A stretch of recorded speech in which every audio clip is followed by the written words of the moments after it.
Соц нийгмийн үед Хөвсгөл аймагт Баавайн төмөр буюу уулын төмөр хэмээх цуутай ир байсныг хэн хүнгүй мэднэ. Хөвсгөлийн тайгад 10 жил бүгээд өөрөн уулнаас бууж ирээд цагдаагийнханд 2 гаран гавлуулсан энэ хүнийг 70-80-аад оны шоронгийнхан бүр илүү мэддэг. Зохиолч Норов түүний тухай уулын төмөр хэмээх зохиол ичиж, найруулагч Батүлзий уг зохиолыг дэлгэцэнд амьлуулсан билээ. Мөн Хөвсгөл нутгаас төрж гарсан зохиолч Хинзий уулын төмрийн тухай үзэсгэлэнт сайханч догшин ширүүн хороо хэмээх баримтад тууж бичиж байлаа. Сэтгүүлч Ойдвын 1990-ад онд хэвлэгдсэн яс цойжинд ганихарсан 30 том ялтан хэмээх номонд уулын төмөр багтаж байлаа. Зохиолч сэтгүүлчд энэ мэтээр уулын төмрийг бусдаас онцлсон цаанаа бас учиртай. Үүний учир нь уулын төмөр нь дээхэн үеийн торой банд тогос жүлтэм нар шиг ард түмний дунд хүндлэгдсэн шилийн сан ирвэж чадсанд байгаа юм. Тэр зөвхөн нутгийн ардуудаа хүндлэгдэж зогсохгүй. Өрдүүлж байсан байцаагчтан яллах гэж байсан шүүгч нартаа хүртэл хүндлэгдэж саадуулан түүнийг дотоод сэтгэлдээ өрөвдөж хайрладаг байсан гэдэг. Дээхэн үеийн шилийн сан ирсийг 15-ны цагдаа нар ингэж хайрлаж байсан түүх тэр бүр байдаггүй. Тиймээс уулын төмөр жинхэнэ ориг шилийн сай ир байсан бололтой. Нутгийн ардууд Баавайн төмөрт уулын төмөр гэдэг нэр хайрлаад бүтэн 10 жилийн турш цагдаа нараас хамгаалж. Төмөр шиг сайн морь унаж, ангөрөө хийж ууланд урц босгож, хээрээр гэр хизээр дэр хийсэн алдартай хулгайч, социализм, коммунизм эд ноёрхож байсан захиргаалалтын үед тун цөөхөн төрсөн. Түүнийг хаяа нэг уулнаас бууж нутгийн айл хунраар айраг цагаа эргүүлж явахт нь цагдаагийнхан сүргээрэн очиж сандрахсан явдал цөөнгүй бөгөөд энэ бүгдээс нутгийн ардууд л хамгаалсаар иржээ. Муу мэдээ дуулсан төмөр хангал морныхоо нуруунд дэр өсөрж мордоод хадтай хавцалтай уулын дундуур гал захилуулан давхиж оддог байж. Машин тэр хөлгөлсөн цагдаа нар түүний барааг харуул дээдийн заяа. Хөвсгөлийн битүү тайг их зөндөр хясаан дундуур машин тэрэг явж болохгүй нь харамсалтай. Ийм маягаар уулын төмөр 10 жил чулуу хөөлгсөн гэдэг. Эрбээр бүтэн 10 жил уул хатаар амьдраад нэгэн өдөр уулнаасаа бууж за одоо нэг л эрх чөлөөтэй амар тайван амьдрий. Би хийсэн хэргийн ухаарч ойлгоод хиндэж баригдалгүй 10 жил орох ганцхан зорилготой байсан. Энэ зорилгоо биелүүллээ. Одоо намайг өршөөх байлгүй хэмээн нутгийн ардуудад хуйчилж байсан гэдэг. Гэтэл итгэж биширсэн төр засаг нь өршөөх нь худлаа болж хууржээ. Иймээс төмөр дахиад л шоронгийн хаалга татсан байна. Чанга дэглэмээс эхлээд жирийн дэглэм хүртэл дамжаагүй шорон гэж үгүй бөгөөд түүний өөдөөс ямар ч хэрцгий догшин авиртангууд хэдэрлэж байсан түүх байхгүй гэдэг. Ямар сайн дал ялтнууд халахын их шоронгийн хад модны төмөр хэмээн авгайлах билээ дээ. Ингээд түүний тухай домог болсон ярианаас иш тат. Уулын төмөртэй хамт Болиогийн дүүжи гэдэг хүн хамт оргосон гэдэг. Мань хоёр дас харанхуй шүн шишигдийн голыг салаар гатлаад эрэг дээр гараад мориндоо мортдол дүүжигийн морин булгаад хайчихж. Төмөр имэйл дээрээс бугуулан авч ганцхан гогцоо мултлаад чулуудтал тэр нь хангал морины толгойд өлгөдөж зуларсан морийг ганцхан эргүүлээд тогтоочихсон гэдэг. Дас харанхуй шөнөөр имэйлдэн ивгсэн бугуулан тайлж аваад хангал морь бугуйлдана гэдэг эр хүний бахархал. Мөн Хөвсгөл аймгийн жолоогийн тайгад төмөр 40 сумтай винто буутай явж байгаад 60 гаруй чонтой тааралдаж эцэст нь арай гэж амьд гарсан гэдэг. Шишигдийн голд эмээлтэй мориноос салж хаад замд тааралдсан адуунаас яах ихийн завдалгүй нэг морь барьж унаад явчихсан байна. Явган нүцгэн хүн ямар ч имэйл хазааргүй сул мориноод өчнөөн хол газар туулсан байгаа юм. Мөн тэр нэг удаа хөнхөр тайгад явж байгаад цагдаагийн 10 шахам хүнд хөөгдөж морины хурд эрийн сайныг шалгасан гэдэг. Эвч цагдаагийнхан морийг нь буутчихжээ. Явган нүцгэн төмөр хэдийгээр цагдаа нарт бүслүүлсэн ч гэлээ хадан хавцал өөд амь тэмцэж тэдний гараас амьд мэд малтарсан байгаа юм. Түүнийг үнэндээ машинтай хөөгөөдөж явган хөөгөөдөж барьдаггүй байж. Шоронд байхтаа зарим ядарсан хоригдлын ажлыг давхар үүрдэг байсан нөхөрсөг хамтж энэрэнгүй сэтгэлийн илэрхийлэл ажээ.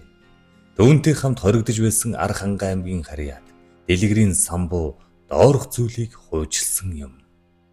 Төмөр бид хоёр чангалангийн төмөр хаалганы цаана хамт хоригдож байлаа. Бидэнтэй 10 гаруй хоригдол хамт байсан. Хатуухаар модон шалан дээр хувцс хунар нь таар шуудай болсон хоригдлууд өдөр шөнөгүй нухлуулсаар арьс яс болж гүйцэв.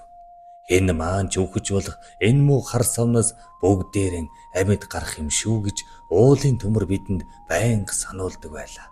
Ноорхо хувцастай хоригдлууд модон шалан дээр нухлагдаад энэ тэнд цул хөндөр болж савл хийвэл яолно. Төмөр тэдэнд өөрийнхөө хувцсыг тайлж өгөөд өөрөө модон шалан дээр нүцгэн унтдаг байлаа. Дээхэн үед бүх чүүд болон шилийн сан ирчүүд суран дээр унтдаг байсан гэдэг. Тиймээс төмөр энэхүү ёс заншлыг дагсан ч байж болох. Тэгээд бидэнд цаг ямагт сэтгэл зүүн эмчилгээ хийдэг байлаа. Жишээ нь та нарын хэвтэж байгаа модон шалчин цэцэг ногоо жигдэрсэн дэлгэр зуны хээр тал. Бидний дээр цэлмхөх тэнгэр цэл хийж байна. Хажуу талаар их зөндөр хадан гясаа байна. Ийм сайхан байгаль донд хідүүлэн хэд хоног духлан саадах хэрэгтэй. Даан чи биднийг ой хамгаалагч нар энэ сайхан байгалаас хөөж гаргахтайд уртсны маань хаалгыг байн догших юм. Хідүүлэн эндээс яасан ч явахгүй шүү хэмээн туйлын итгэл үнэмшилтэй ярьдаг байлаа. Ой хамгаалагч гэдэг нь хянагч нарыг хилж байгаа ухаантай юм. Хоригдлууд төмрийн яриаг сонсоод нэрэл дэлгэр зуны хээр талд хэвтэж байгаа юм шиг туйлын багталтай байдагсан. Төмөр дор хаяа 7 хоногийн үл дааж байсан. Ядарсан хоригдлуудад голдуу хоолон өгч хоол идэгтэй бас учиртай. Камерт адууны цувтаа орж ирэхэд бараг л найр наадам болдог байлаа. Төмөр 10-аад хоригдлын адууны цувтааг бүгдийг нийлүүлж байгаад өрөөний голд тавина. Тэгээд бүгдээр нь тойрооцсон. Энэ үед төмөр байгаль их бидэнд буян гიშгэн хайрлаа. Энэ сайхан тарган затгалан хандгааг хідүүлэн одоо сайхан шарж идэв. Ой хамгаалагч нарт мэдэгдэж болохгүй шүү. Ихтэн яарах хэрэггүй. Удаан бөгөөд тайван зооглоцгойгээд адууны цувдааг хувааж өгнө. Өлсгөлөн хориглоод бараг бүглээр нь залгих шахан байдаг. Харин төмрийн үг хэлсний дараа нэрэл хандгай мах идэж байгаа юм шиг маш багталтай алгуурхан иддэг байж илээ. Энэ мэтэр бидэнд сэтгэл санаа бие бялдрын асар их дэм өгсөн. Бид бүгдээрээ шилийн сан ирчүүд учир хинж ёолж халаглах учиргүй гэж төмөр хилдэг байлаа. Төмөрийн энэ үгийг сонсоод ядарч туйлдсан 10-аад хоригдлын сэтгэл санаа сэргэж туйлын сэргэлэн болчихдаг байж илээ. Хэрвээ тэр үед төмөр бидэнтэй хамт байгаагүй бол бүгд л сэтгэл санаагаар унаад тураалдан орж чангалангийн цэвдэг өрөөнд жийцгаах байсан биз. Бид бүгдээрээ тэр хар савнаас амьд мэнд гарцгаасан гэж хэлээ. Уулын төмөр 10 жил ууланд бүгээд үнэхээр өөрийн санаачлагаар уулнаасаа буусна уу? Эсвэл гиндэж цөлстөөд уулнаасаа буусна уу гэдэг хоёр янзын таамаг байдаг. Мэдээж цагдаа хуулийнханд бол би өөрөө уулнаасаа бууж ирсэн гэж хэлэн шүү дээ. Харин хамт хоригдож байсан хүмүүстэй арай өөр зүйл ярьдаг байж. 70-80-аад оны 40 мянгад сансар хороололд жинхэнэ атмандж явсан хагархай тамир уулын төмрийн тухай дурсахдаа 1982 оны 3 дугаар сарын 22-нд бүр аригчааг сансарт нисч байхад би яг мөрдөнд орж байлаа. Тэр үед хөвсгөлийн тайгад 10-аад жил бүгсэн Баавайн төмөр баригдаад ирчихсэн. Яг миний хажуудлын өрөөнд байсан. Баавайн төмөр яаж баригдсан бэ гэвэл их сонин. Тэр үед Майнтын шоронгоос Чойрогийн дүүрээ тэргүүтээ 9 ялтан оргож улс орон даяар бөөн дуйлаан дэгдэж байлаа. Тэгтэл энэ 9 оргодлын 2 нь хөвсгөлийн тайг руу гараад явчих ч л дээ. Тэгээд цагдаагийнхан вертолет хөлөглөөд хөвсгөлийн тайгнаас самналт хийхгүй юу. Энэ үед Баавайн төмрийн дээгүр вертолет эргэлдээд бөөн цэрэг цагдаа болоо явчихсан. Манер намайг барихаар ирлээ гэж энэ дүүрээд цагдаа нар тэр өөрөнд тавхиад очсон байгаа юм. Уг нь түүнийг цагдаа нар тоохон байчихсан. Зөнд нь орхичихсан байж л дээ. Баавайн төмөр ингэж илэг ин алдсан гэдэг. Тэгээд 10 гаруй жилийн ял авсан. Эсэн ч ялан зохих хэмжээгээр хөнгөрсөн. Нэгдүгээрт нутгийн ардууд гомдол гаргаад, хоёрдугаарт Чехийн элчин сайдын яамнаас өв хороонд бичих өгсөн байгаа юм. Яагаад ингэсэн бэ гэвэл Чехийн геологчид хөвсгөлийн тайгад явж байгаад Төөрч худлаад өхөж хатахын даваан дээр аавын төмөр таарч тэдний хоолож ундлаад амьд нь орсон гэдэг. Ингэж бусдад дус болж явсан нь өөрт нь эргээд сайнаар нөлөөлсөн гэж ярьсан юм. Уулын төмрийг мөрдөж байсан цагдаагийн бэлтгэл офицер Сундай Сүрэн Өвсгөл аймгийн даргатын сумдад хэсгийн төлөөлөгчөөр олон жил ажиллажээ. Тэрвэр янз бүрийн бэрхшээлтэй учирч олон ч гэмт хэрэг илрүүлж явсан жикист хүн. Түүнийг сайхан барилддаг байсан. Гэвч албан ажилласаа болоод аймгийн наадамд 2-3 удаа зодголсон. Хэрвээ цаашид барилдсан бол улсын начин бүхэл заан болох байсан гэж ахмад бөхчүүд ярьдаг байлаа. Бэлтгэл офицер Сундай Сүрэн одоогоос хэдэн жилийн өмнө уулын төмрийн тухай доорх дурсамжийг үлдээж билээ. Өвсгөлийн тайгад олон жил бүгсэн уулын төмөр давжаа битээ жирийн нэг залуу байсан. Баривчлаад цагдаагийн гадаа авчрахыг харсан хүмүүс эн чинь нөгөө дуйлаанд уулын төмөр мөн гэж юу? Хараач. Гэх зэргээр голонгоо харж ярьцгааж байсан. Уг нь сахал самбаа нурагчсан хүдэр гэж бодож байсан байх л та. Буунд мэрэгэн моринд гарамгай. Монголд бол Кобей гэгдэх сэргэлэн залуу байсан. Хар буруу санаагүйсэн болоод бусдад санамсгүйгээр уруу татагдсан хүн. Нэг удаа тэр найз Сэмжидтэйгээ мөрөнгөөс эренчлэн борох гэж хэд хоног онгоц хүлээж илдээ. Дэгтэл дэсвэр алдсан Сэмжид нь хоёулаа морь хулгайч унаад нутаг явъя гэж ятгсан байгаа юм. Эд нутагтан ирж амьдсан ч хулгай морь нь илэрхэд Сэмжид туваа руу явъя гэж ятгахт нь төмөр зөвшөөрч тэгээд хоёулаа зүхтаж ой тайгаар хонон үнжин хоол ундгүй явсан байгаа юм. Сүүлдийн шантарч ядарсан Сэмжид ер нь болий гэхэд төмөр зөвшөөрөөгүй юм билээ. Тэгтэл Сэмжид төмрийг буудаж шархтуулсан байгаа юм. Хариуд нь төмөр түүнийг буудаад алчихж. Тэгээд л зам нь шулуутчихгүй юу. Хүн алчихсан тул олон жил хоригдох нь мэдээч үү. 10-аад жил ууланд бүх болсон юм учиртай. Энэ хэрэг надад оногдож би түүнийг барих гэж нэлээн хөөцөлдсөн. Нутгийнхан хилнэ гэж байхгүй. Дас нуун. Түүнийг нутгийн ардуудыг хайрлаж хамгаалдаг байсан юм. Уулын төмөр сумын төвд сэмхэн ирээд кино үзчихдэг. Ирж бүхэл сонгуулийн үеэр саналаан өгөөд явчихсан байдаг байлаа. Намайг нэг удаа кино үзээд сууж байтал өмнө минь сууж байсан нэг хүн гараад явчих юм. Тэгтэл төмөр намайг таниад гараад явчихсан юм билээ. Ууланд бүгж байхтан хэндж гим хийгээгүй. Шөнийн цагаар ам бүлцөөтэй айлын өвсийг хадчихдаг. Хүмүүс ч төмөр ирээд явжээ гэж баярлах жишээ. Төмөр айлаас морь гууж унаад явсан ч эргүүлээд аваад ирдэг байж. Тэгээд л нутгийн ардууд түүнд итгэл сэтгэлийн өгсөн байдаг. Хэрвээ тухайн үед төмөр надад баригдаад нарийн учраан тайлбарлсан бол ял нь хөнгөн тусах байсан юм. Хулгайн хэргийг санаачлагч нь төмөр биш. Эхэлж буудсан хүн нь Сэмжид. Шархацсан төмөр амин хамгаалаад хариу буудсан хэрэг. Нууцгүй хэлэхэд би түүнийг ирж хайж байсан ч дотор нь өрөвддөг байсан. Төмөр нэг удаа уулнаас баригдаж ирээд дахиад шоронгоос оргосон. Тэр үед ганц худагт нэг үүмэн гарсан юм. Нэг хоригдол манаачиг алах гэж гитэж байгаад өөрөө бууд болчихж. Энэ үүмэнийг ашиглаад төмөр усны цоргийн хамгаалт хийсэн яндангаар шургаж шөнжим үлгсээр гарч амьдсан байгаа юм. Азар түн даргамжаатай морь таарж хөл залгасан гэдэг. Тэгээд хандгаад хавийн уулаар бүгж байгаад нутгийн зүг хөдөлсөн байдаг. Замдан айл хунраа орж адуугаан ирж явна гэд аяг цай ууж хоол идэл цааш явдаг байсан гэдэг. Тэгээд хөвсгөлийн тайгад ирээд 10-аад жил бүгсэн хүндээ. Оргондог хид хідэн нууц газартай.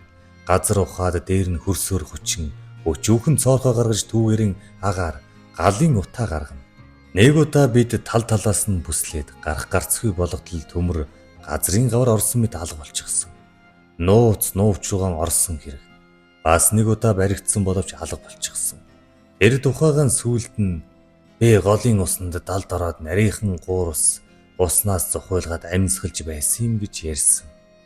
Олон жил ууланд бүхтийн биеийн хувьд нөхцөлгүй чирэг болж яг л зэрлэг амтэн шиг ууж идэж явсан байдаг.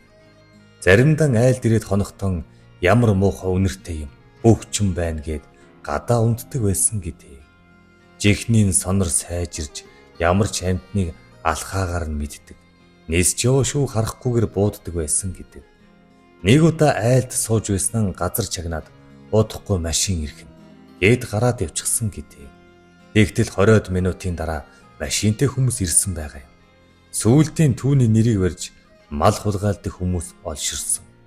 Иймээс нутгийн хүмүүс буруугаар ойлгож төмөр хүн биш, чон болжээ. Гэлцэх болсон юм. Тэгээд л төмөр нэрэн төрөөн цэврээр нь авч үлдэхийн тулд уулнаас бууж ирсэн байх гэж би боддог. Өөр бас шалтгаан байсан юм блэ. Түүнийг уулнаас бууж ирсний дараа малын хулгай хിവэрэ байсан. Ямар ч байсан тэр нэр төрөөн аварч нутгийнхандаа нэр бүтэн үлдсэн хүн дээ. 10 жил өнгөрөхөд ялын хүн хилцэх хугацаа дуустдаг гэдэг бол худлаа. Төмөр хэдийгээр уулнаас бууж ирсэн ч 8 жилээр яллагдсан. Энэ ялан Авдрантын шоронд ном ёсоор нь идэлсэн. Тэрж байтугай ажлынхаа төлөвлөгөөг давуулан биелүүлж байсан учраас хугацаанаас өмнө суллагдсан.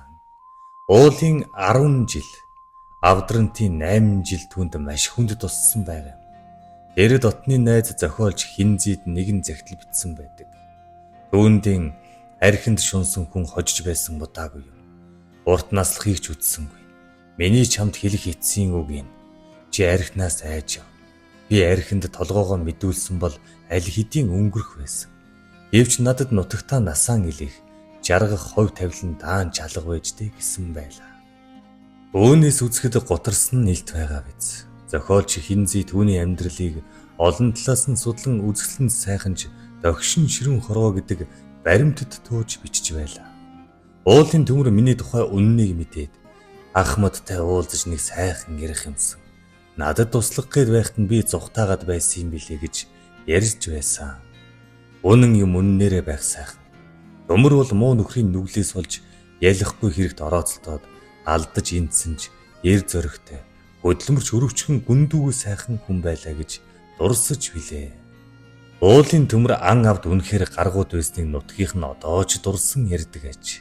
Хандгай махыг борцолж хатаагаад нутгийн ардаа олон ч удаа дайлсан гэдэг. Энэ хүн 10 жил уул хатаар оргоод дахин шоронд орж ялаан дуусгаад эрх чөлөөтэй амар тайван амьдарч байгаад 1990-ад оны ихэр Хөвсгөл аймгийн Эренчин лүм сумын Хороогийн гол гэдэг газар таалал төгсчээ. Шанга дэглэмтэй шоронд хамт ял эдэлж байсан нэргүү гэдэг хүн нас барахаас өмнө түүнийг эргэж очсон гэдэг. Тэгээд уулын төмөр сайн найзтайгаан хэд хоног аригтаад энэ муудаж нэг л өдөр амьсгал хураасан байна. Нутгийн залуус уулын төмрийг нас барахт нь маш их харуулж зах зээлийн үед манай нутагт шилийн сангэр одон морь хоёр хэрэгтэй байна. Их тогсынхон голд загдын хурдан алаг морь уулын төмөр хоёрын толгойг авчирч онголон дахий гэсэн уриалга гаргасан гэдэг.